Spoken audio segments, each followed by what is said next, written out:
කොහොමද ඔයාලට අද ඔයාලට කියන්න යන්නේ ඩ්‍රයිවිං සිමුලේටර් ශ්‍රී ලංකා 2.6 අප්ඩේට් එක දාන විදිය කියලා දෙන්න.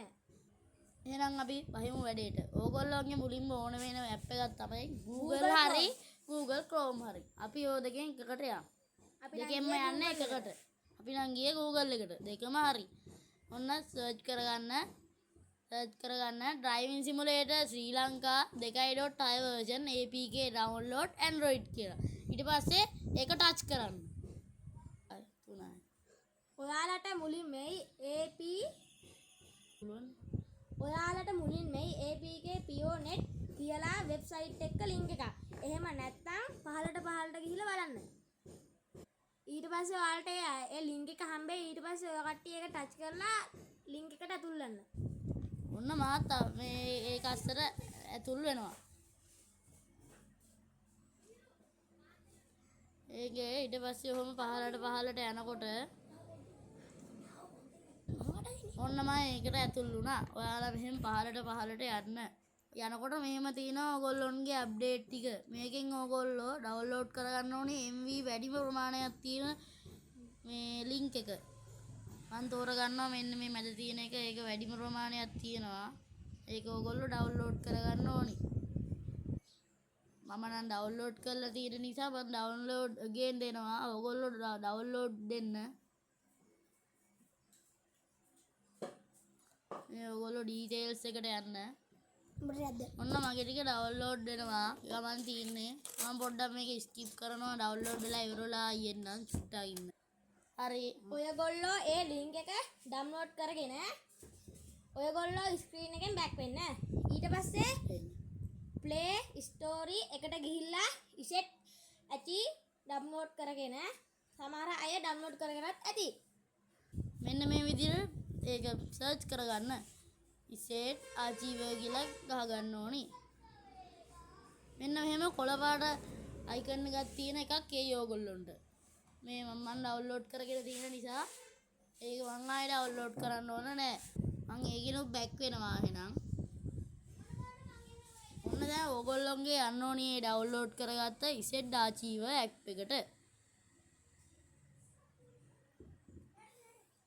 මේ ඇප් එකේ මෙහෙම ගිහිල්ලා බලා ගන්න ඕනි ඩවුන්ලෝඩ් කියන එකට යන්න ඕනි.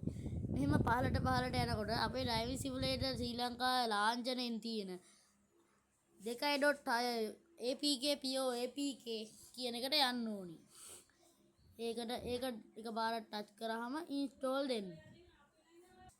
මෙහෙම ඉන්ස්ටෝල් කරගෙන යද්දී ඕගොල්ලොන්ට මෙහෙම එකක් එයි.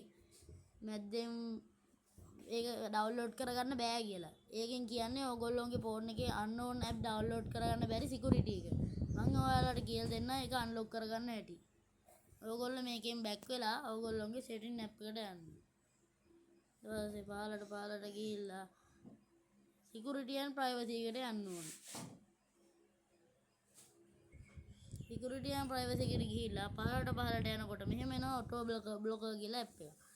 auto blocker කියලා එකක්. ඒක මෙන්න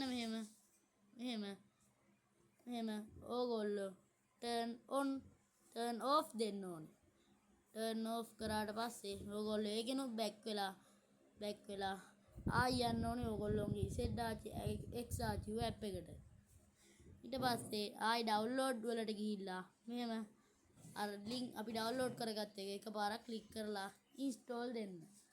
ඊට පස්සේ මෙහෙම එකක් එනවා. එතකොට මේක ඉන්ස්ටෝල් දෙන්න. ඔහොම ලෝඩින් වෙනවා. හරි. ඕගොල්ලෝගේ ඩවුන්ලෝඩ් කරලා ඉවර වෙලා ඩ්‍රයිවිං සිමුලේටර් ශ්‍රී ලංකා app installed open එහෙම කියලායි. ඕගොල්ලෝ එකෙන් බෑක් වෙන්න.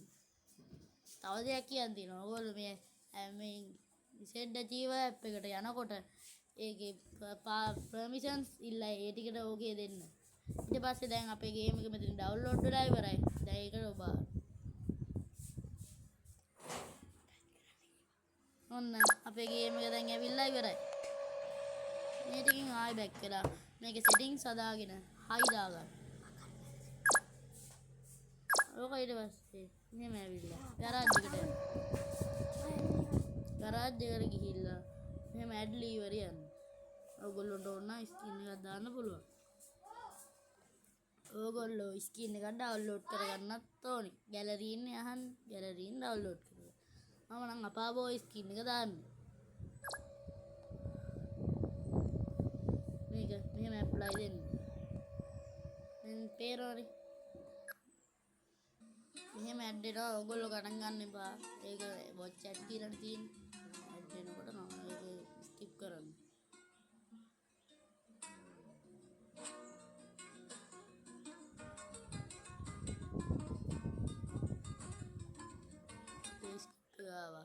ලෝඩින් වෙනවා. හරි අපේ ගේම් එක ඇවිල්ලා ඉවරයි. සේරෝම ඇවිල්ලා. එහෙනම් අද වීඩියෝ එකෙන් අපි සමු ගන්නවා. එහෙනම් හැමෝටම සුබ දවසක්.